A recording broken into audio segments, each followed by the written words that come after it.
What data is provided? The reports for CAT4 are grouped in terms of audience and are listed here.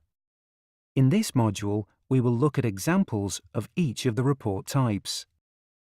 This slide can be a bit confusing, as it contains a lot of information.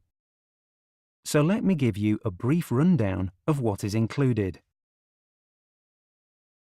The students that are listed here can be listed either by forename or surname, or mean standard age score. The report can be generated for a whole year group and also by tutor group, so results for a specific set of students can be provided efficiently to the form tutor.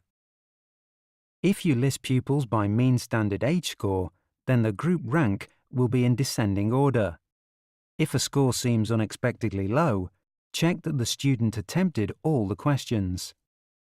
The mean standard age score is useful when considering how a student had performed across the range of abilities, all of which contribute to learning.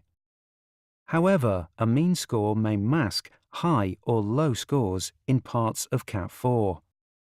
Looking here at this individual, Nick Watt's mean standard age score is 108 average, but his verbal reasoning standard age score is 124, which is above average. The individual student report for teachers will help with interpretation of individual scores and highlight strengths and weaknesses. An overview of the group's performance within the 4 batteries that make up CAT4 is shown here, both in tabular and bar chart form, both referenced to the national normal distribution. This scatter graph shows the SAS for both the verbal and spatial batteries for all the individuals in the cohort, illustrating the relative strength, bias, in these 2 reasoning areas. 7 bias groups are highlighted from the extreme verbal bias via no bias to extreme spatial bias. For each of the bias groups, the names of students falling into those groups are shown along with a narrative describing the characteristics of each group. Shown here are the key Stage 2 indicators. For each curriculum area heading, the first column gives an indicator of most likely performance level outcome, and in the second column, an if challenged performance level outcome. These are linked to that individual's ability score. At Key Stage 4, GCSE indicators are shown. The example here shows the existing grades, but our new reports show the new number-based system. A similar report is also available for GCSE, A-level indicators, and also for the IB middle years and diploma programs.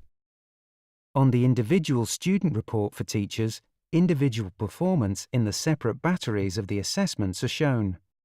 Here, SAS scores are given along with NPR, group ranking, and Stay 9 data. The scatter graph of the profile summary shows the spatial verbal learning bias of that individual alone. A page of narrative is also generated giving more details on the possible manifestations of the bias group and points to the implications for teaching and learning of that particular bias type. The narrative takes into account the particular levels of ability in the spatial and verbal batteries. In the individual report, a chances table is given showing the percentage probability of achieving various grades. That is, levels of performance, together with overall most likely and if challenge levels. Individual reports are also available for parents and students themselves. As well as containing indicator information, both contain details of battery performance and bias, but without more detailed statistical data. The senior leader's summary and presentation are where demographic reports are to be found. The presentation provides the information in the form of a PowerPoint presentation. The senior leader's reports are also the place to find whole cohort summaries of benchmarked levels of performance. In this example, the percentages of students likely to reach the new Key Stage 2 expected performance level is given. This slide shows similar contents for secondary level key performance indicators.